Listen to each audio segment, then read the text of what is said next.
What is happening, everybody? John Mullery here, Director of Marketing for Todd Brown, and you are very, very, very welcome to another episode of More Sales Every Single Day Like Clockwork. And today we are doing something a little bit different. We are going to be covering your paid traffic questions, your media buying questions, any challenges, any issues you're having with your paid campaigns, whether that's with setting up the campaigns, whether that's with choosing your ad creatives, writing the copy, or scaling your campaigns, or issues with Facebook in general or YouTube in general, or what other media platform that you're using. We will be covering those now today.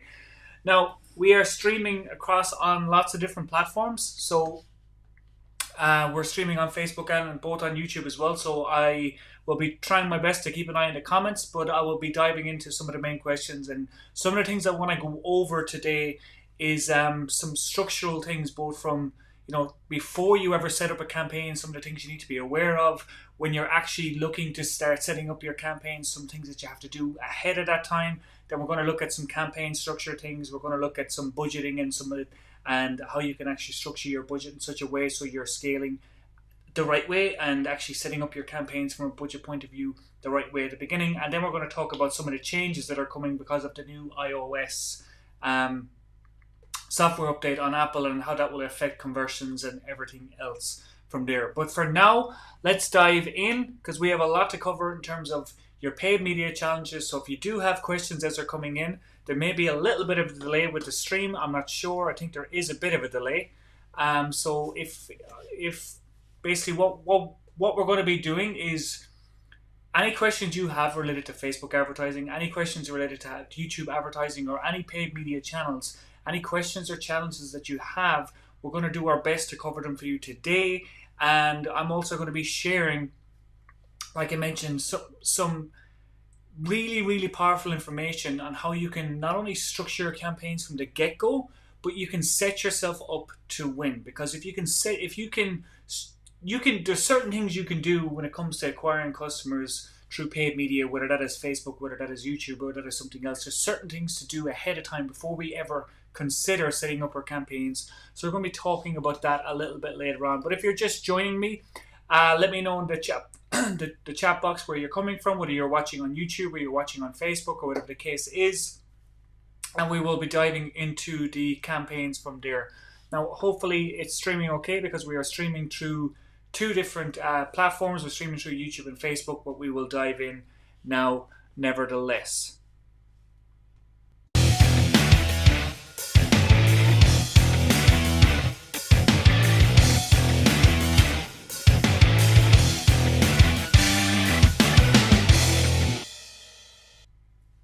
So, like I said, my name is John Muller, and you're very, very, very welcome to another episode of More Sales Every Single Day Like Clockwork. I'm the Director of Marketing for Top Brown, and today we're going to be talking all about paid advertising, all about paid traffic, all about media buying, spending money on ads to acquire customers, to acquire clients consistently and predictably, and doing it at a profit, or doing it in a way that allows you to scale effectively.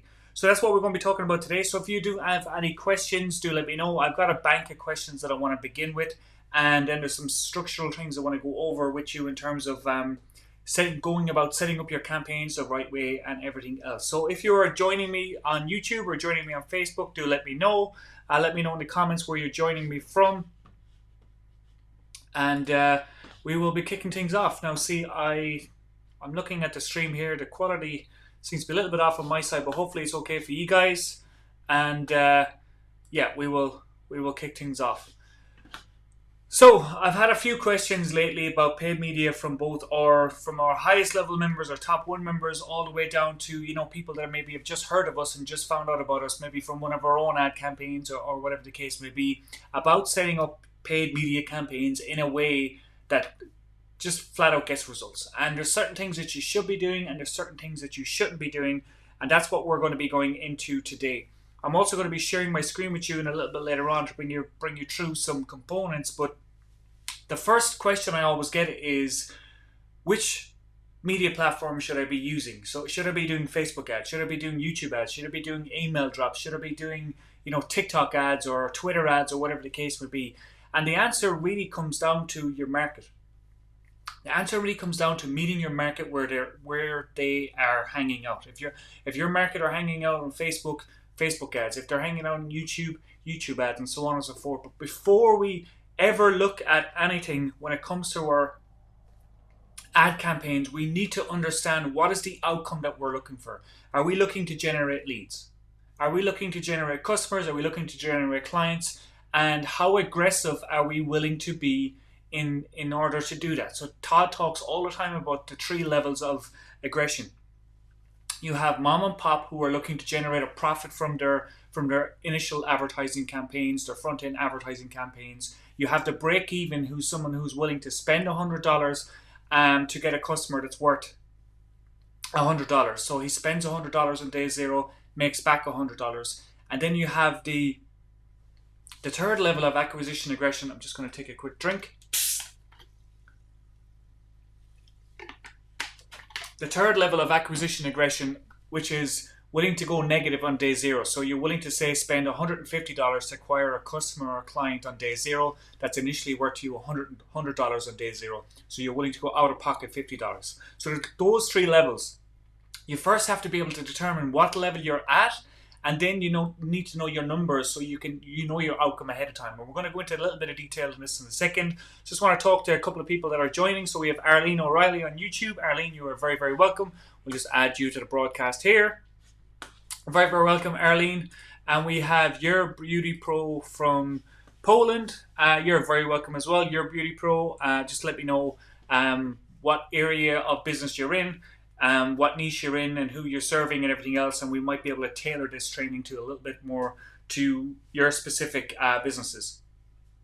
But essentially everything I'm going to talk about today is relevant for everybody, because so many people, it's like it used to be the Wild West where you could just stick up an ad, choose your target audience at Facebook or YouTube, and just start off your budget $5 a day and build it up from there. And it used to be that easy to get traffic, and getting traffic is still very, very easy, but getting the right traffic that will convert is no longer as easy as it was. Unfortunately, the game has changed. Competition has led to that change. The increasing costs of media have led to that change, and we have to get that much more creative, and we have to do a little bit more groundwork in the beginning to ensure that we can get the results afterwards. And the start of that is knowing your numbers. First and foremost, knowing exactly how much you're willing to pay to acquire a customer.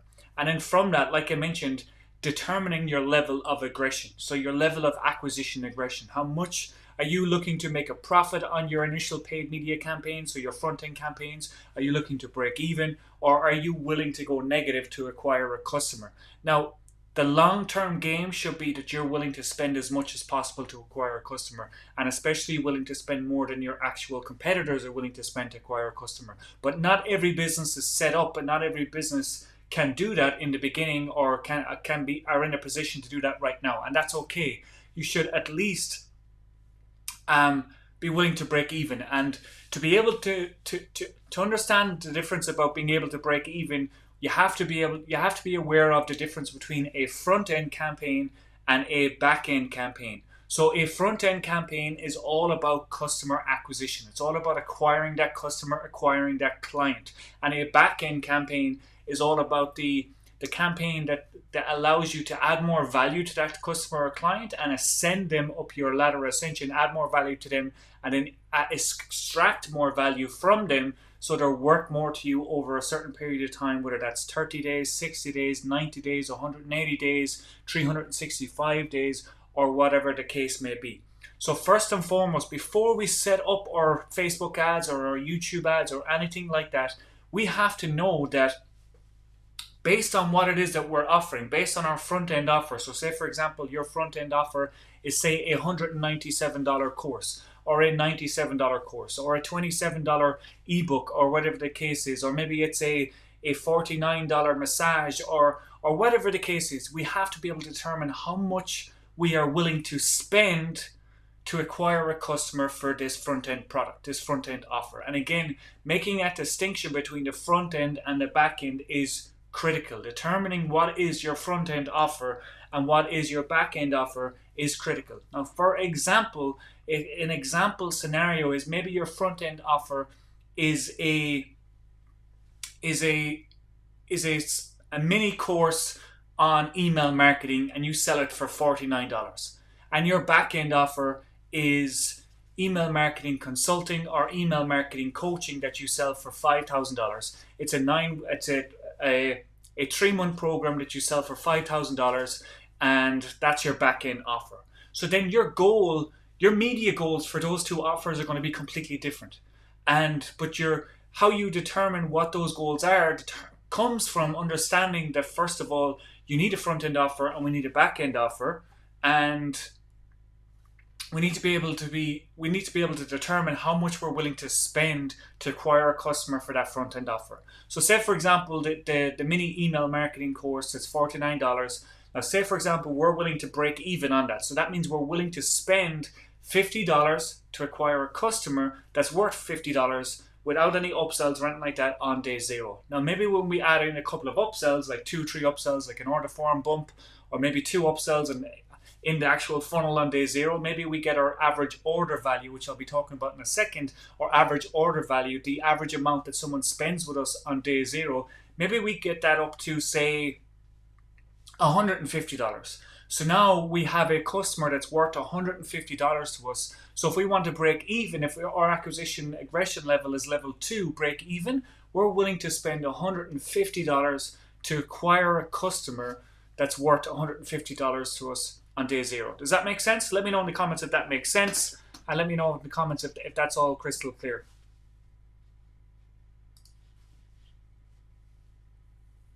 So just checking the comments here, see is anything coming in. So once we understand that, I want to bring it a step further. I'm going to share my screens quickly now. So let me know that everybody can see my screen. So essentially what we're doing here is we have what Todd calls the golden ratio. So we have our CPA and our AOV. So our CPA is our cost per acquisition, how much it costs us to acquire a customer using paid ads, whether those paid ads are email drops, Facebook ads, YouTube ads, Google Display, Google AdWords, Instagram ads, or whatever the case may be. How much is it costing us to acquire a customer? And our AOV is our average order value. How much is that customer worth to us on day 0, the day they become a customer, the day they become a client?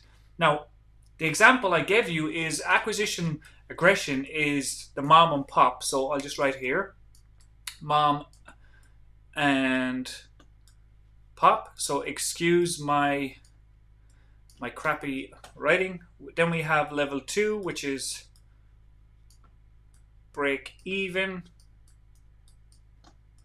And this really is the foundation of your media buying, because it isn't just about, oh, I'll just set up an ad and I'll see what happens. Just setting up an ad and see what happens is just a recipe for giving money to Facebook, giving money to YouTube, and not getting the results. The reason why so many people don't get results from their media is that they don't have an understanding or a plan behind why they're spending money on the ads in the first place. Whether it's a newspaper ad, whether it's an email drop, whether it's a Facebook ad, whether it's a YouTube ad, we need to understand the numbers behind what we're doing, because at the end of the day, the numbers is a big part of our marketing approach. We need to understand our numbers, and it's not necessarily the sexiest thing in the world to talk about, but it's critical, because without understanding what we're willing to spend to acquire a customer or a client, whatever the case is, how can we then go out there with confidence and pay money to the likes of Facebook or YouTube and expect to get the result that we want to get if we're not clear about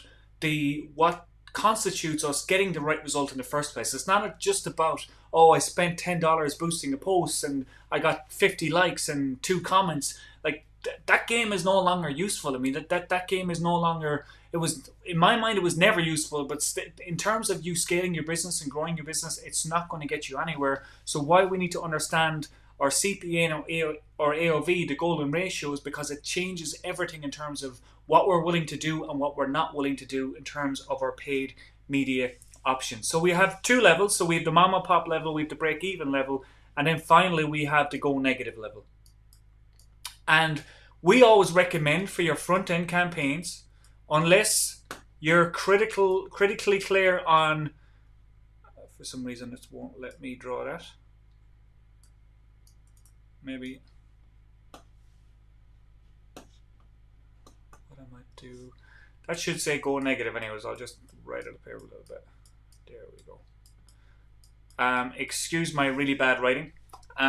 So we have mom and pop, break even, and go negative. And we always recommend that people are here, especially at the beginning, unless you're crystal clear that your back end offer is converting like crazy.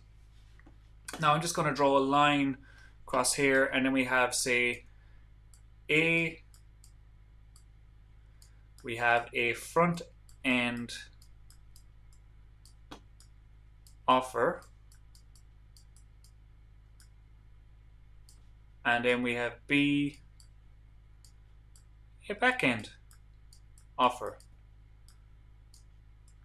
And again, I really do apologize for my really bad writing. So we have a front end offer and we have a back end offer. And when I say back end offer, I don't mean your order bump or your first upsell or your second upsell in your actual funnel. Your back end offer is your high ticket offer maybe in the back end. So say for example, your front end offer, again, that example I shared was that $49 email marketing course. Yeah, or your $27 email marketing ebook, or your $17 email marketing template package, or whatever the case may be. And then in your back end, you have your $5,000 email marketing coaching program, or your $5,000 email marketing consulting, or maybe your email marketing done for you ongoing agency work, or whatever the case is, because that's something that I used to do myself. So my front end offer is, my goal when it comes to paid media is I wanted to acquire customers for my digital marketing, email marketing toolkit, say for example, and I was selling that for $49. So from a paid media point of view, when I want to break even, I'm willing to spend $49 to acquire a customer that spends with me $49 on day zero. And when I understand my numbers, then when it comes to setting up my campaign, I know how to measure my results. I know if my campaigns are working or not. It's not just about, oh, I spent $100, I've set up a campaign and spent $50 a day and hope for the best. No, we need to know our numbers. We need to be critical about that, especially this golden ratio, which is the CPA and AOV. So our cost per acquisition, our CPA, and our AOV is our average order value. And once we know that, once we can understand that, go back to my previous thing here. Once we understand our CPA and our AOV, this really does change everything. This really gives you the opportunity to start and structure your campaigns in the get-go by understanding what you want to achieve. And then when we do that, the next step in setting up your campaigns is setting up a way of being able to track the results you want to be able to track. So say, for example, if you want to track the leads that you're getting, if you want to track the sales that you're getting, if you want to track the amount of people that are taking your upsells, if you want to track the amount of people that are booking a call with you, scheduling a call, we need to set up these as conversions, set up these as events inside of our media platform, whether that is the likes of YouTube, whether that is Facebook, whether that is Taboola, or whatever the case is. And we do this through the Pixel. So yeah, I'm sure everybody's familiar with the Facebook Pixel.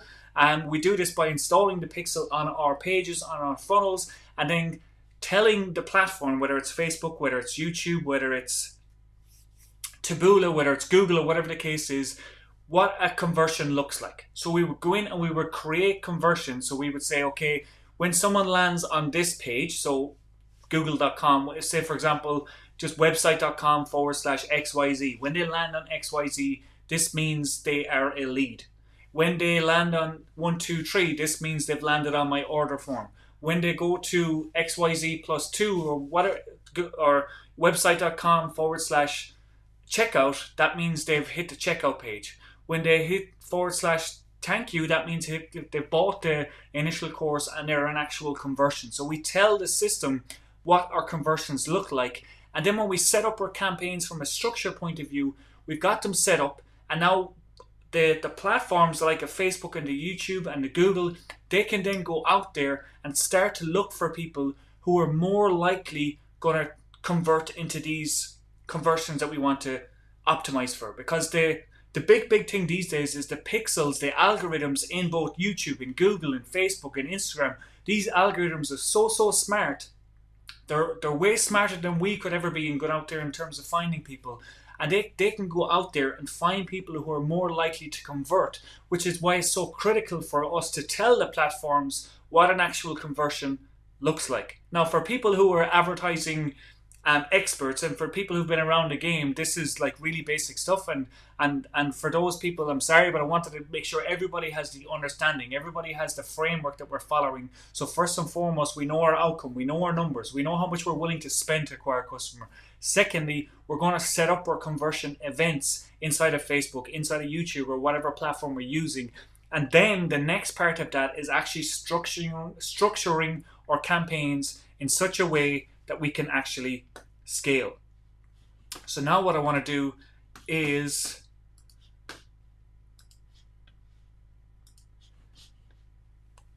bring you over and give you a look at how I structure my campaigns and how we structure our campaigns internally for Todd and at Todd Brown Marketing, and what that actually looks like, okay?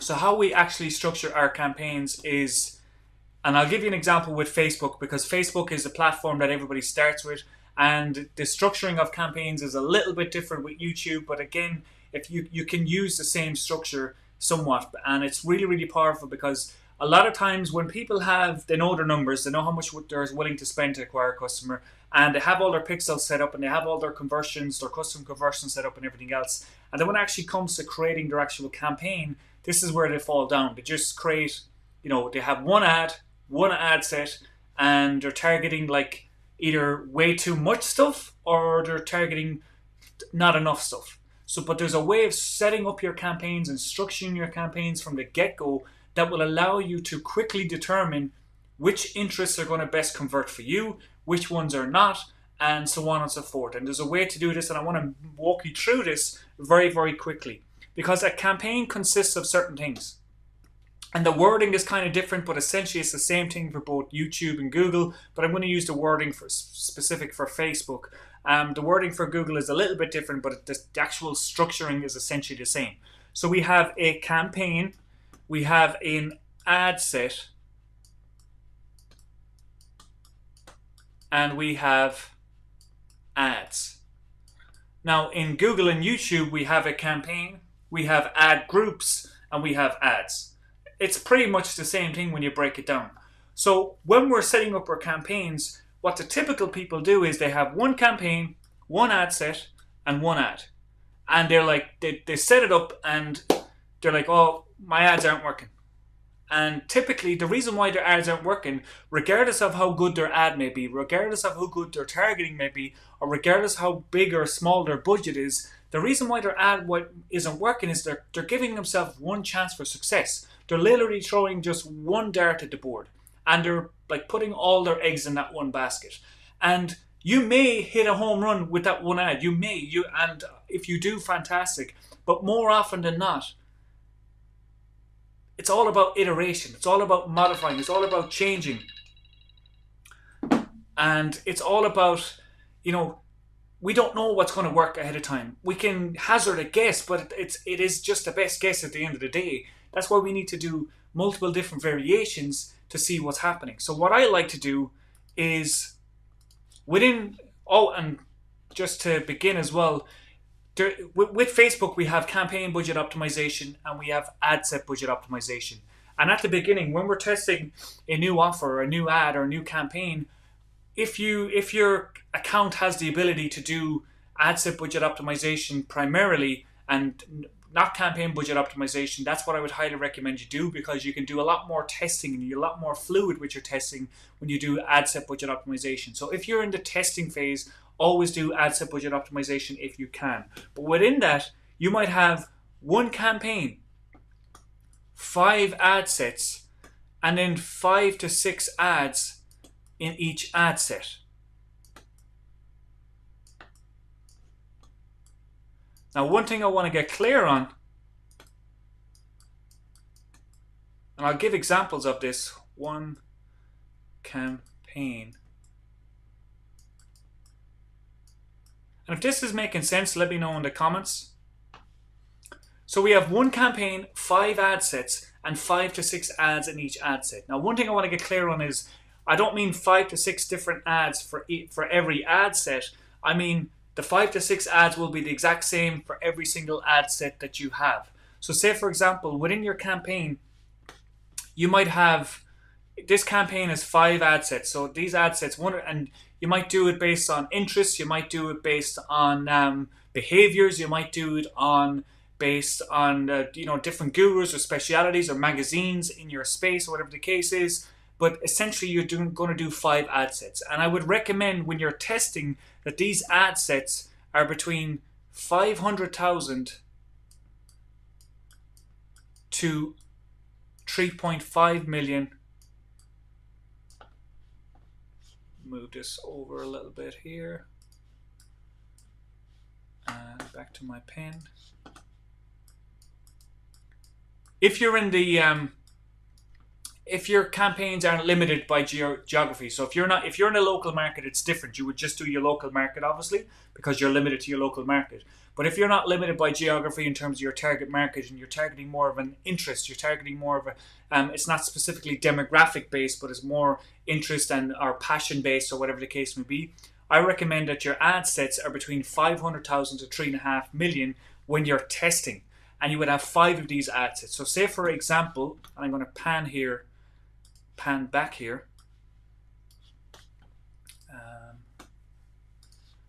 So we have 5 ad sets. So say, for example, we might do in our space, in the internet marketing space, in the grow your business online space, our ad sets might be, say, marketing automation,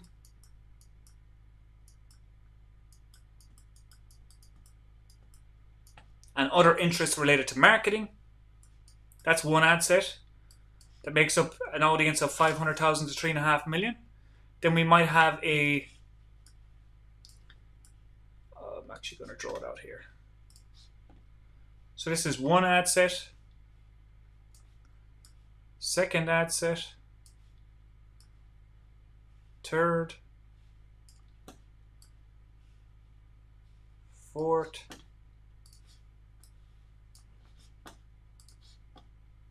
and fifth. And I'm going to zoom out here now.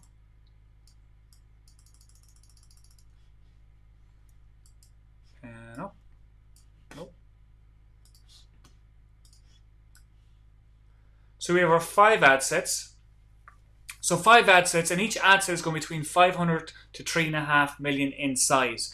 And within those ad sets, we're going to have 5 to 6 ads. And we might test 3 copy variations and 2 image variations. So we end up with 6 ads. So all we really need to create are 3 ads, and then we're going to use a combination of different images for that. So essentially we're going to have 6 ads in the campaign. Every ad set will have 6 ads. The 6 ads are going to be the exact same for every single ad set. So then what we're doing is we're testing out different interests. So this one here might be say an interest one. So, interest related, for our example, might be interest related to marketing, social media marketing, marketing automation, pay-per-click, landing page, those type of interests. The next one might be a guru interest. So, for example, here might be, say, things like Russell Brunson, Tony Robbins, Brian Tracy, those type of guru levels. Then here we might have software. Then here we might have, say, behavior. So like small business owner, Facebook page admin, and everything else. And then another one here might be, business magazines. Say magazines. Again, I apologize for the writing. So we have magazines. So now we have 5 ad sets, each ad set between 500,000 to 3.5 million. Within each ad set, we have 5 to 6 ads. The ads are the exact same here. So these ads here, ads, 3 copy, 2 image variations for the same ads for all the ad sets. And then that's a campaign structure that we can work with. So ad set budget optimization, 1 campaign, 5 ad sets, 6 ads in each, 3 copies variations, 2 image variation, ad set size between 500,000 to 3.5 million. That gives Facebook or YouTube, whatever the case is, enough data to work with in terms of being able to go out there and find some initial conversions. Now, the next question is in budget. So what do I need to budget in terms of my ad campaigns. I don't know why my watch is talking here. So we've one campaign, 5 ad sets, 5 to 6 ads, 3 copy variations, 2 image variations, each ad set between 500,000 and 3.5 million. This is a campaign structure we can work with. Does this make sense to everybody? And the reason why we've done this is now we're giving ourselves more than one chance for success. And this is going to be our initial testing phase. We're giving ourselves more than one chance for success because when we go out there and we're testing a new offer, testing a new campaign, seeing if we can bring in leads, seeing if we can bring in sales, we don't know what's going to work. We might have a fair idea, but we don't really know what's going to work. So we want to set up our campaigns in a way that we can get data as quickly as possible. Now we might find that this guru interest is working the best after a period of time, and I'll talk about that in a second, but we would never know that if we just had one campaign, one ad set, and one ad, right? We would, like, if our ad didn't work, well, why did it work? We wouldn't really know. I mean, might have an idea, but we wouldn't really know. Versus if we have 6 ads and we know one image is working better than the other, one copy variation is working better. Maybe we have a short copy variation, a long form copy variation, and maybe a story version. And then we have 2 image ads, maybe like a curiosity-driven image, or maybe like an authority image on stage, or whatever the case is. But we're testing out different variables and to see which one is going to resonate best with people. So once we have done, we've that done, then now what we're going to be doing is we're going to be, I'm going to reload this, start drawing. It comes to our actual, well, how much, the next question I always get is, well, how much do we actually spend on our campaigns? So how much do I spend? What's my budget? What kind of budget do I do with my campaigns? And the reality is with your campaigns, your budget is nearly determined from the outcome that you've set at the beginning. So at the beginning I said, okay, my outcome is I'm willing to spend X to acquire a customer. Now Facebook, specifically with Facebook, and to a degree, YouTube and Google are the same, but specifically with Facebook, they go through a learning phase.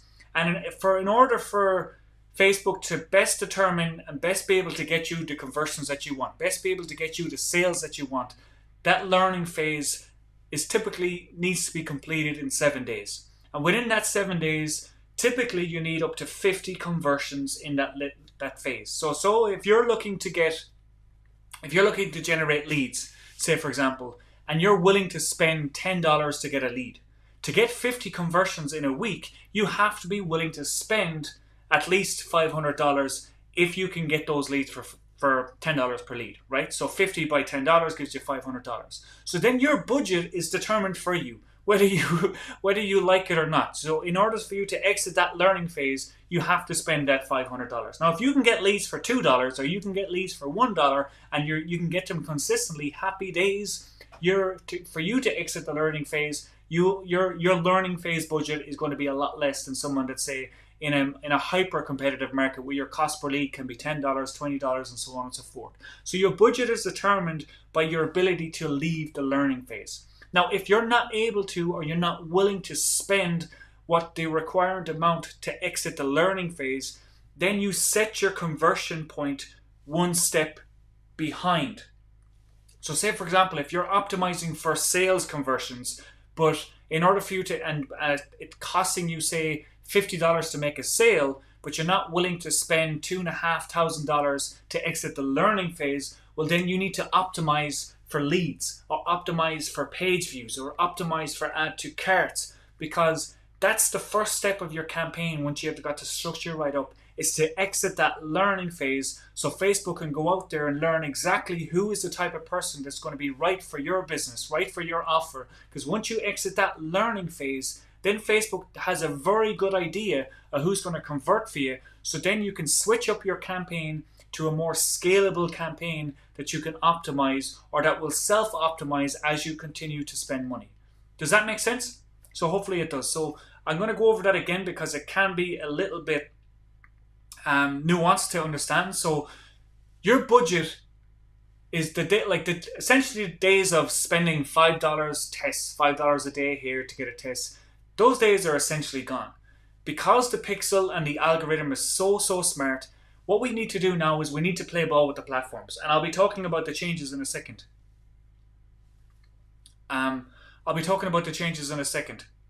So when we're setting up our budget, we have to figure out, okay, there's a learning phase that Facebook goes through. And if we're getting leads for $2, $2.50 or whatever the case, say we're getting leads for $3 or we're willing to spend $3 per lead. And we can get those easily for Facebook. Just say in an ideal scenario, say we can. Well then, in order for Google or Facebook to exit the learning phase at a $3 per lead cost, we have to spend 3 by 50, which is $150. So if you can't spend that amount in the week, well then you need to optimize for one step before that. So then maybe that's for page views, because Facebook can only optimize and Facebook can only work with you effectively if they're optimizing the whole time. And if they can't hit the optimization event that you're trying to tell them to hit with your budget, so say you're not spending enough, well then they won't be able to find the right people for you, which means your campaign would stagnate, your reach will stagnate, and it just won't work out, it won't pan out for you. Which is why we need to determine our numbers in the first place. Now say for example, we're willing to spend $50 to acquire a customer, and that customer is worth day zero to us $50. So if we're willing to spend $50 to acquire a customer and we're achieving conversion for $50, in order for us to leave the learning phase, we have to spend $50 by 50 conversions, because typically it's about 50 conversions in a week, so which is $2,500. So our budget for the week has to be at least $2,500. So we set up that on a daily basis, so we just reverse that out. So we're talking about maybe, roughly $350 to $400 per day as a budget, and then we do our campaign test that way. And over the course of the week, we're going to be gathering data on which ads are working, which ads are not working, which ad sets are working, which ads are not working. And then we can look at that data and determine whether some ad sets we might increase the budget on, some ad sets we might decrease the budget on or turn off completely if they're not converting. And then at the end of the 7 days, we have some data to make decisions. And data is the key. The initial part of your campaigns, you're always going to be buying data. You're always going to be buying, not every single campaign comes out of the gate as a winner. Very, very few campaigns come out of the gate as a winner, which is, the campaigns that come out of the gate as a winner, they're really an anomaly. It's all about iteration, like I mentioned. So after our first 7 days, we're going to have data that we can determine which ad sets work best, which ads work best, what changes do I need to make to my ads? Is my click-through rate above 1%? What's my cost per impressions? What's my cost per 1,000 impressions, or my CPM? What's my opt-in rate? What's my sales conversion rate? And there are two different things. So your media problems and your marketing problems, but we need to get data first and foremost before we can move forward. And I hope this makes sense for everybody. So I want to do a quick recap before we cover the changes that's coming with the new iOS update, because I know a couple of people have had questions about that. So first and foremost, when we're setting up our campaigns, we need to know our outcome and we need to know our numbers. We need to know how aggressive we're willing to be in terms of our media, in terms of our level of acquisition aggression, whether we want to make a profit on the front end, whether we're willing to break even on the front end, or whether we're willing to go negative on the front end. And in order to know that, we need to be able to understand how much we're willing to spend to acquire a customer, but we also need to have a rough idea of what our AOV could be looking at, or a target for our AOV that we need to aim for, depending on our level of acquisition aggression. Secondly, once we know this and we know our numbers and we know our outcome, we need to ensure that we have our conversion events and our pixel installed properly, so we can actually track the conversions that we want to track, and we can actually track the events that we want to optimize for when we actually set up our campaigns. Next, we have that campaign structure that allows us to test quickly, allows us to gather data quickly, and allows us to make decisions about what side of our campaigns are working and what side are not working. So the typical campaign test structure I like to recommend is 1 campaign, 5 ad sets, 6 ads in each ad set, and then within those 6 ads, maybe 3 copy variations and 2 image variations, or maybe 3 copy variations, 1 image and 1 video. So then we have a bit of a campaign structure, and like I mentioned, every ad set will consist of the same 6 ads. It's not 6 different ads for each ad set. We're not working with 30 ads. We're working with 6 ads full stop. 3 copy variations, and a simple structure for your copy variations is a long form copy, short form copy, and maybe something like a story driven one, or a logic framework driven one, or the hero's journey one, or whatever the case is. But typically 3 copy variations and 2 image variations. So then we have campaign structure, and then we come to our budgeting. We need to be able to budget for at least 50 conversions in the week, so Facebook or Google or YouTube can exit that learning phase. And if they can't exit that phase, it can't give us the required data that they both need and we need to make effective decisions about whether this campaign has legs or if it doesn't have legs. And that's the initial part of your media. I mean, that's really where we need to start with. And I know there's a lot to unpack in there, but I hope you found it beneficial and useful. And if there are any questions on this, do let me know, because like paid media is changing, and there was questions that came in about the new iOS update, and the reality is people are speculating about what it's going to do. People are speculating about the impact it's going to have. It is going to have an impact, and we were on our top 1 mastermind meeting earlier on, and we brought on some of the greatest media buyers available today to talk us through it. And essentially they said that, look, we don't really know what's going to happen. We won't know what impact it's going to have until it actually is fully rolled out. But the bottom line is there is going to be an impact. And if we take nothing